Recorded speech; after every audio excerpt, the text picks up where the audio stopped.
नमस्कार, मैं शिवानी। बिहारी न्यूज में आपका स्वागत है। आज है 20 मई, दिन मंगलवार। खबरों की ओर बढ़ने से पहले एक नजर डालते हैं आज की टॉप हेडलाइंस पर। राजस्व एवं भूमि सुधार मंत्री ने लंबित आवेदनों की संख्या पर जताई नाराजगी। अधिकारियों को दिए सख्त निर्देश, 15 दिनों के भीतर लंबित मामलों का करें निपटारा।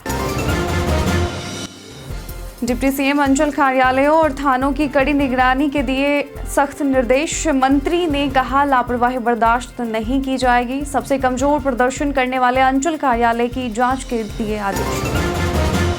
बिहार में सिंचाई प्रणाली होगी अत्याधुनिक, बाढ़ का खतरा होगा कम। राज्य के लगभग सभी जिले होंगे लाभान्वित।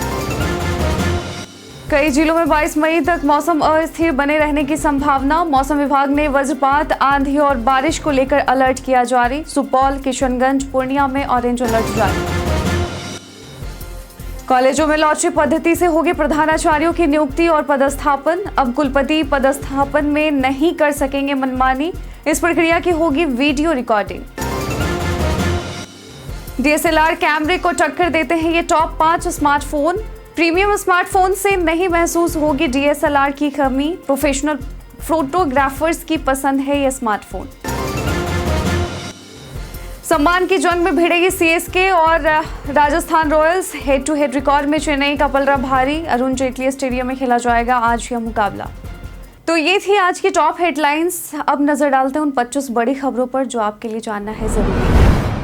NHAI में डिप्टी मैनेजर पदों पर भर्ती के लिए आवेदन जारी। National highway authority of India ने डिप्टी मैनेजर के 60 पदों पर सीधी भर्ती निकाली है। खास बात यह है कि इसमें न कोई लिखित परीक्षा होगी और न ही इंटरव्यू। चयन लेवल गेट 2025 स्कोर के आधार पर यहां पर होगा। आवेदन प्रक्रिया 10 मई 2025 से शुरू हो चुकी है और अंतिम तिथि 9 जून 2025 है। आवेदन के लिए मान्यता प्राप्त संस्थान से सिविल इंजीनियरिंग में BE या BTech की डिग्री और गेट 2025 सिविल का वैध स्कोर अनिवार्य है। अधिकतम आयु 30 वर्ष रखी गई है, जिसमें आरक्षित वर्गों को नियमानुसार छूट भी मिलेगी। इच्छुक उम्मीदवार NHAI.org के वेबसाइट पर जाकर ऑनलाइन आवेदन कर सकते हैं।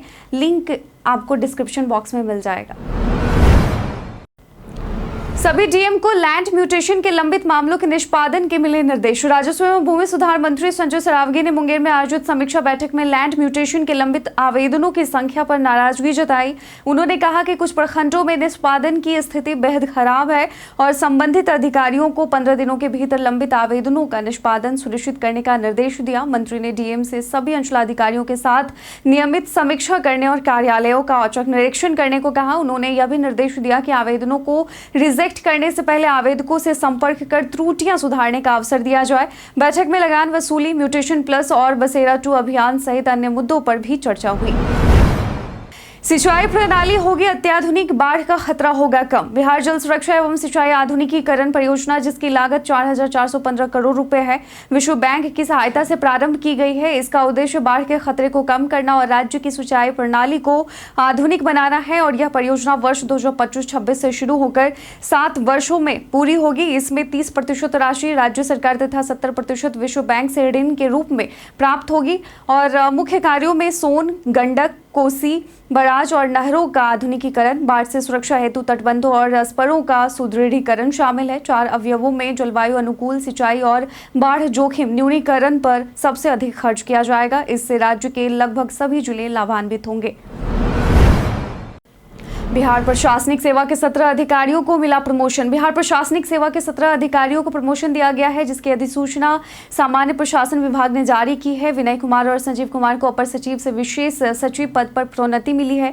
विनोद कुमार सिंह, अजय कुमार और नजर हुसैन को संयुक्त सचिव से अपर सचिव बनाया गया है। वहीं शंभू प्रसाद सिंह, अनिल कुमार, गिरधारी लाल, राधाकांत, मालेश्वर प्रसाद, शिव रंजन, मंजीत कुमार और सुभाष चंद्र मंडल को अपर समाहर्ता से संयुक्त सचिव के पद पर पदोन्नति दी गई है। नीलेश कुमार को उप सचिव के उच्चतर पद का प्रभार मिला है, जबकि जागृति प्रभात, शिलिमा कुमारी और विकास कुमार को उप सचिव स्तर पर प्रोन्नत किया गया है।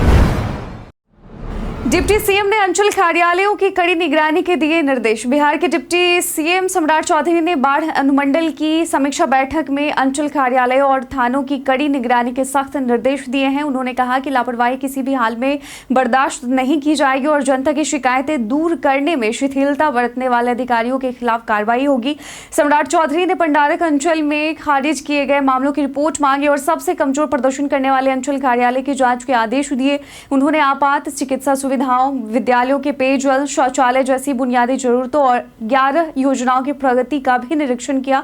ट्रॉमा सेंटर में डॉक्टर, नर्स की कमी तुरंत दूर करने और स्कूलों में पढ़ाई की गुणवत्ता सुधारने के लिए स्मार्ट क्लास शुरू करने के निर्देश भी दिए। पाटलिपुत्र यूनिवर्सिटी में स्नातक प्रवेश के लिए जल्द करें आवेदन। पाटलिपुत्र विश्वविद्यालय में स्नातक नियमित सत्र 2025-29 के लिए नामांकन का समय समाप्त होने में महज 3 दिन शेष है और ऑनलाइन आवेदन करने की अंतिम तिथि 22 मई है। अब तक 58,432 विद्यार्थियों ने आवेदन किया है। नामांकन पूरी तरह केंद्रीयकृत होगा और मेधा सूची विश्वविद्यालय की ओर से जारी की जाएगी। आवेदन की तिथि बढ़ाई नहीं जाएगी, इसलिए इच्छुक अभ्यर्थी तुरंत वेबसाइट पर जाकर आवेदन करें। पहली मेधा सूची 28 मई को जारी होगी। इसके बाद नामांकन और मेधा सूचियों की प्रक्रिया जारी रहेगी। कक्षाएं 3 जुलाई से शुरू होंगी। रविवार और छुट्टियों में भी नामांकन की सुविधा रहेगी। कोटा भी निर्धारित है, इसलिए जल्द आवेदन करना जरूरी है। बिहार के कई जिलों में 22 मई तक मौसम अस्थिर बना रहेगा। मौसम विभाग ने वज्रपात, आंधी और बारिश को लेकर अलर्ट जारी किया है। मंगलवार यानी आज आंशिक बादल छाए रहेंगे और कुछ स्थानों पर बारिश और ठनका गिरने की संभावना है। 24 जिलों में बारिश और 17 जिलों में तेज हवा जो कि 30 से 60 किलोमीटर प्रति घंटा के साथ ठनका की चेतावनी है। सुपौल, किशनगंज, पूर्णिया आदि में ऑरेंज अलर्ट, जबकि कुछ जिलों में येलो अलर्ट जारी किया गया है। अधिकतम और न्यूनतम तापमान में 1 से 2 डिग्री की गिरावट संभव है। मधेपुरा में सबसे अधिक 14 मिलीमीटर बारिश हुई है, जबकि डेहरी सबसे गर्म और फारबिसगंज सबसे ठंडा रहा। कॉलेजों में लॉटरी पद्धति से होगी प्रधानाचार्यों की नियुक्ति और पदस्थापन। राजभवन ने राज्य के अंगीभूत महाविद्यालयों में प्रधानाचार्यों की नियुक्ति और पदस्थापन में पूरी पारदर्शिता सुनिश्चित करने का निर्णय लिया है। अब कुलपति पदस्थापन में मनमानी नहीं कर सकेंगे, बल्कि 3 सदस्यीय कमेटी के माध्यम से लॉटरी पद्धति से नियुक्ति की जाएगी और इस प्रक्रिया की वीडियो रिकॉर्डिंग भी होगी। खास बात यह है कि पति पत्नी जो दोनों किसी विश्वविद्यालय या सरकारी सेवा में हैं, उन्हें एक साथ ही किसी महाविद्यालय में पदस्थापित किया जा सकेगा। इसके लिए स्वघोषित शपथ पत्र या मेडिकल बोर्ड की सिफारिश ली जाएगी। राजभवन की सख्त निगरानी से पदस्थापन में पारदर्शिता और निष्पक्षता सुनिश्चित होगी।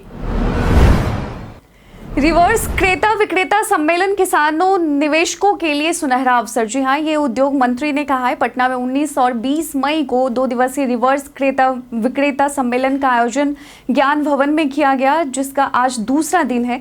बीते दिन केंद्रीय खाद्य प्रसंस्करण उद्योग मंत्री चिराग पासवान, बिहार के उप मुख्यमंत्री व कृषि मंत्री विजय कुमार सिन्हा और उद्योग मंत्री नीतीश मिश्रा शामिल हुए और यह सम्मेलन भारत सरकार के खाद्य प्रसंस्करण उद्योग मंत्रालय, APEDA और TPCI और बिहार सरकार के उद्योग विभाग की सहभागिता से आयोजित हुआ। इसमें 20 से अधिक देशों के अंतर्राष्ट्रीय प्रतिनिधि तथा देश के प्रमुख खाद्य प्रसंस्करण उद्यमी शामिल थे।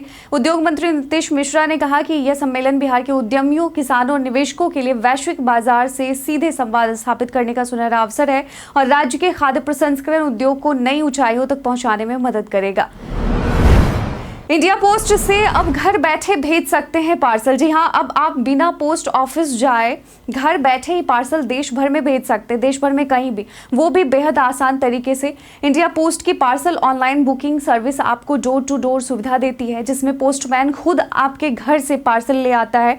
बस आपको इंडिया पोस्ट की वेबसाइट पर जाकर लॉगिन या रजिस्टर करना है, फिर सेंडर और रिसीवर की डिटेल्स, पार्सल का वजन, साइज भरकर ऑनलाइन पेमेंट करना है। इसके बाद आप पिकअप स्लॉट चुन सकते हैं जब पोस्टमैन पार्सल लेने आएगा। इस सुविधा से अब पोस्ट ऑफिस की लाइन या बार बार के चक्कर से छुटकारा मिल जाएगा और आप स्पीड पोस्ट, रजिस्टर्ड पोस्ट या एक्सप्रेस पार्सल सेवाओं का भी लाभ आसानी से ले सकेंगे। 7 नए ग्रीनफील्ड बाईपास में 3 को मिली निर्माण की मंजूरी। बिहार में राष्ट्रीय उच्च पथ पर 7 जगहों पर ग्रीनफील्ड बाईपास का निर्माण प्रस्तावित है, जिनमें से 3 को सड़क परिवहन एवं राजमार्ग मंत्रालय से मंजूरी मिल चुकी है।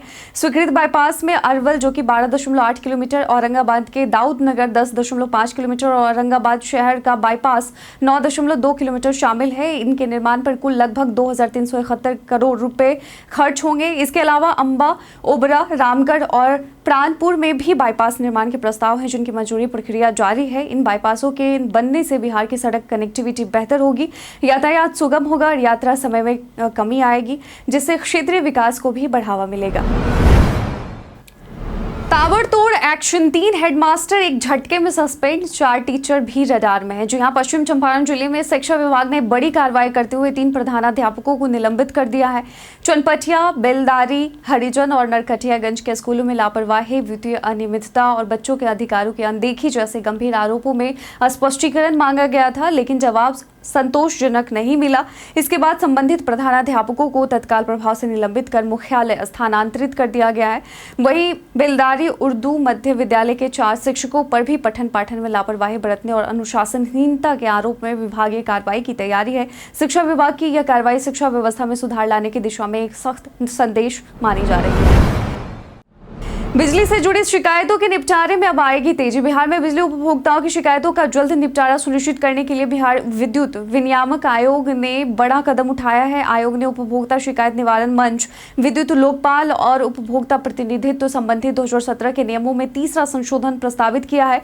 इसका ड्राफ्ट तैयार कर लिया गया है और जनता की राय के लिए वेबसाइट व कार्यालय में उपलब्ध है। यह संशोधन शिकायत निवारण की प्रक्रिया को तेज और पारदर्शी बनाने के उद्देश्य से किया गया है। आम लोग, सामाजिक संगठन व अन्य हितधारक 22 मई 2025 तक अपने सुझाव दे सकते हैं। 27 मई को सार्वजनिक सुनवाई भी होगी, जिससे उपभोक्ताओं की भागीदारी और वितरण कंपनियों की जवाबदेही बढ़ेगी। DSLR कैमरे को टक्कर देते हैं ये टॉप 5 स्मार्टफोन कैमरे। जी हां, आज के प्रीमियम स्मार्टफोन्स ने कैमरा तकनीक में इतनी तरक्की कर ली है कि DSLR कैमरे भी इनके सामने फीके पड़ने लगे हैं। iPhone 15 Pro Max में 48 MP कैमरा और 5x जूम जैसे प्रो फीचर्स मिलते हैं। वहीं Samsung Galaxy S24 Ultra का 200 MP कैमरा 10x जूम के साथ आता है। Google Pixel 8 Pro की AI फोटो प्रोसेसिंग और Vivo X100 Pro के जेस लेंस इसे DSLR का विकल्प बनाते हैं। Xiaomi 14 Ultra की Leica टेक्नोलॉजी इसे प्रोफेशनल फोटोग्राफर्स की पसंद बनाती है। कीमतें 90,000 से 1,60,000 तक है।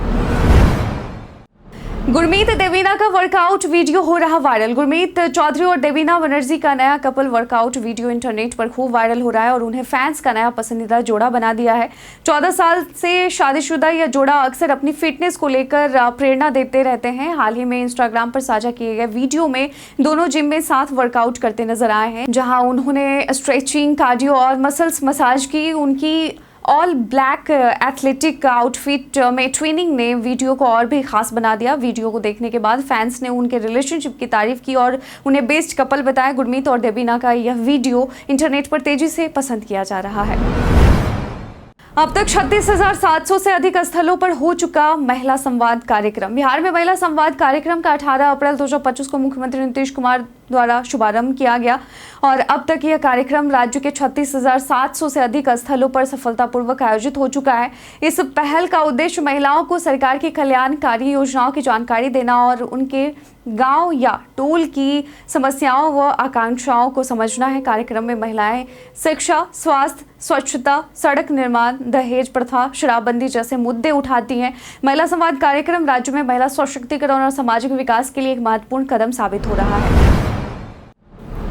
मधुबनी में 114 लीटर शराब सहित पकड़ा गया तस्कर। मधुबनी में भारत नेपाल सीमा पर 48वीं वाहिनी सशस्त्र सीमा बल SSB ने 114 लीटर नेपाली शराब के साथ एक तस्कर को गिरफ्तार किया है। जयनगर की सीमा चौकी गंगोर के जवानों ने मोबाइल चेक पोस्ट पर ऑटो रिक्शा को रोककर 380 बोतलें दिलवाने सोफी ब्रांड की नेपाली शराब बरामद की। पकड़े गए तस्कर की पहचान महेश महतो, जो कि 40 वर्ष के रूप में हुई है, जो मधुबनी जिले के बेनीपट्टी थाना क्षेत्र के एगड़ोपट्टी गांव के रहने वाला है। आरोपी को शराब और ऑटो के साथ सहार घाट थाने भेजा गया है। SSB कमांडेंट गोविंद सिंह भंडारी ने कहा कि सीमा सुरक्षा और कानून व्यवस्था बनाए रखने के लिए यह कार्रवाई महत्वपूर्ण है।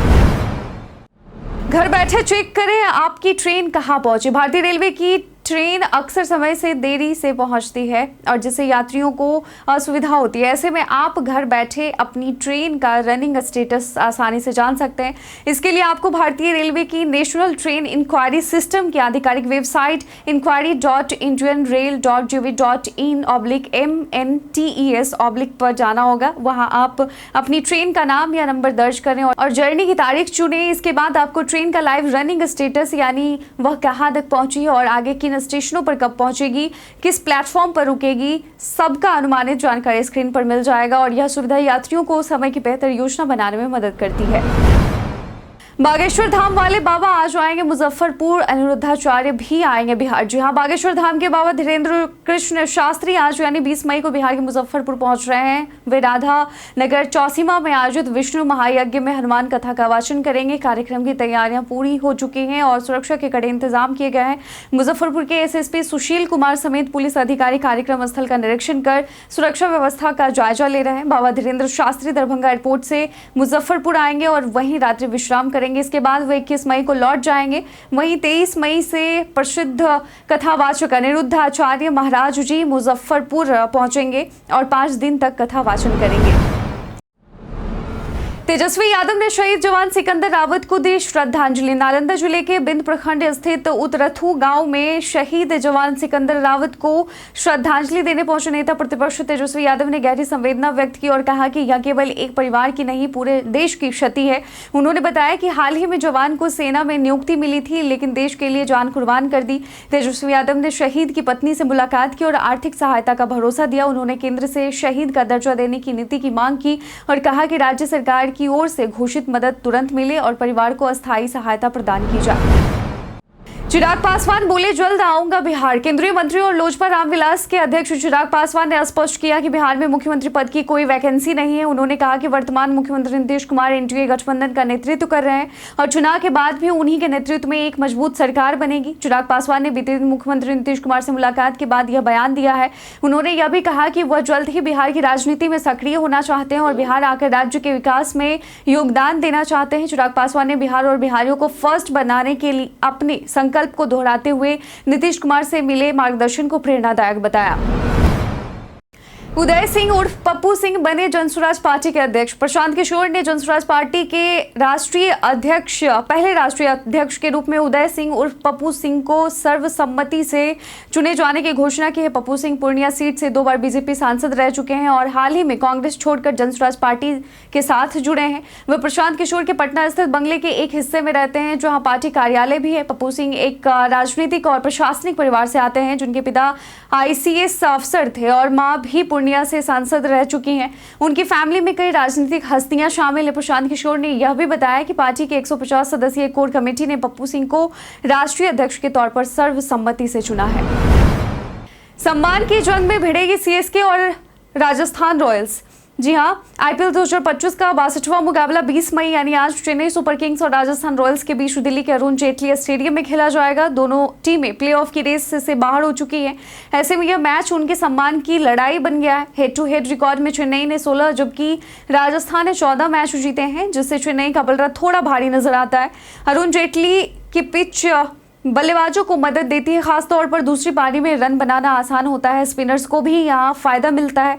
टॉस जीतने वाली टीम आमतौर पर पहले गेंदबाजी करना पसंद करती है। मुकाबला स्टार स्पोर्ट्स और जियो हॉटस्टार पर लाइव देखा जा सकता है। भारत के इतिहास में आज की तारीख कई कार्डों से है दर्ज। भारत के समुद्र मार्ग की खोज के बाद पुर्तगाली explorer Vasco the gamma Calicut यानी अब जो कोझिकोड है यहाँ तक 1498 में पहुंच गए। भारत के पूर्व प्रधानमंत्री तथा अर्थज्ञ मनमोहन सिंह जी को देश में अर्थव्यवस्था में किए गए व्यापक सुधार के लिए आज ही के दिन यानी 20 मई को honest man of the year पुरस्कार के लिए चुने जाने संबंधित की घोषणा हुई थी। झारखंड की पर्वतारोही प्रेमलता अग्रवाल ने 2011 को दुनिया के सबसे ऊंचे पर्वत शिखर माउंट एवरेस्ट पर चढ़ने वाली सबसे उम्रदराज भारतीय महिला होने का गौरव हासिल करते हुए पर्वतारोहण के क्षेत्र में एक नया इतिहास रचा। इंदौर के होलकर वंश के प्रवर्तक मल्हार राव होलकर का निधन 1766 में हुआ था। भारत में क्रांतिकारी विचारों के जनक विपिन चंद्र पाल का निधन 1932 में हुआ। शादी के बाद पिता की संपत्ति में बेटी का कितना होता है हक। हिंदू उत्तराधिकारी अधिनियम 1956 में 2005 में किए गए संशोधन के बाद शादीशुदा बेटियों को भी पिता की संपत्ति में बेटों के समान अधिकार प्राप्त है। इसका मतलब है कि विवाह के बाद भी बेटी अपने पिता की पैतृक संपत्ति में बराबरी की हिस्सेदारी की हकदार होती है। हालांकि यदि पिता अपनी संपत्ति की वसीयत बनाकर उसे किसी एक संतान या व्यक्ति को सौंप देता है तो बेटी उस पर दावा नहीं कर सकती। साथ ही स्व अर्जित संपत्ति पर पिता का पूर्ण अधिकार होता है, जिसे वो अपनी इच्छा से किसी को भी दे सकता है। अगर संपत्ति कानूनी विवाद में हो तो उस पर किसी का भी दावा मान्य नहीं होता। हम प्रतिदिन आपसे 5 ऐसे जरूरी सवाल और उसके जवाब पूछते हैं जो कि बीपीएससी, बिहार पुलिस दारोगा समेत एसएससी जैसे अन्य प्रतियोगी परीक्षाओं में काम आएंगे। सवाल इतिहास, बिहार स्पेशल, विज्ञान, करंट अफेयर्स और भूगोल से होते हैं। पूछे गए 5 सवाल में आपने कितना सही उत्तर दिया है ये हमें कमेंट सेक्शन में मिलकर जरूर बताएं। आज का हमारा पहला सवाल है, हाल ही में भारत में क्रूज पर्यटन को बढ़ावा देने के लिए बंदरगाह, पोत परिवहन और जल मार्ग मंत्रालय द्वारा शुरू किए गए मिशन का नाम क्या है? Option A Kalash mission, option B cruise Bharat mission, option C Samudrayaan mission, option D उपरोक्त में से कोई नहीं। इसका सही उत्तर है option B cruise Bharat mission. आज का दूसरा सवाल है, आदि गौरव सम्मान पुरस्कार किस राज्य सरकार ने स्थापित किया है? Option A Rajasthan, option B Gujarat, option C Haryana, option D Punjab. इसका सही उत्तर है ऑप्शन ए राजस्थान। आज का तीसरा सवाल है, महावीर की शिक्षाओं को लिखने के लिए निम्नलिखित में से किसका प्रयोग किया गया था? ऑप्शन ए कागज, ऑप्शन बी बर्च छाल शीट, ऑप्शन सी तांबे की शीट, ऑप्शन डी ताड़ के पत्ते की पांडुलिपियां। इसका सही उत्तर है ऑप्शन डी ताड़ के पत्ते की पांडुलिपियां। आज का चौथा सवाल है, बिहार एकल खिड़की मंजूरी अधिनियम किस वर्ष पारित किया गया था? Option A 2002, option B 2003, option C 2001, option D 2006। इसका सही उत्तर है ऑप्शन डी 2006। आज का 5वां और आखिरी सवाल है, पटना में कला संगम थिएटर ग्रुप की स्थापना किस वर्ष की गई थी? Option A 1962, option B 1960, option C 1967, option D 1975। इसका सही उत्तर है ऑप्शन ए 1962। बीते दिन हमारे द्वारा पूछे गए सवाल का आप लोगों में से बहुत लोगों ने अपना जवाब हमें कमेंट सेक्शन में लिखकर दिया था। जिन्होंने हमारे द्वारा पूछे गए सवाल का जवाब दिया उनके नाम है मोहम्मद शाकिर हुसैन, नारायण सिंह, रविशंकर, नौशाद रजा, दीपक कुमार, मुटू रंगीला, जवाहरलाल ठाकुर, कौशलेंद्र कुमार, मोहम्मद खुर्शीद, नौशाद रजा, विजय घायल, चंदन कुमार और परमिला कुमारी। इसके साथ ही बढ़ते हैं आज के सवाल की ओर। आज का सवाल है कि क्या टीवी कार्यक्रमों का बच्चों पर सकारात्मक प्रभाव पड़ता है, या फिर आप कह सकते हैं कि क्या सभी टीवी कार्यक्रमों का बच्चों पर सकारात्मक प्रभाव पड़ता है? अपना जवाब है कमेंट सेक्शन में लिखकर जरूर बताइएगा। आज के बुलेटिन में बस इतना ही। बिहार की तमाम खबरों के साथ अपडेट रहने के लिए देखते रहे बिहारी न्यूज़। और साथ ही अगर आप यूट्यूब चैनल पर देख रहे हैं तो चैनल को सब्सक्राइब कर लें। अगर आप फेसबुक पेज पर देख रहे हैं तो लाइक और फॉलो करना ना भूलें। धन्यवाद।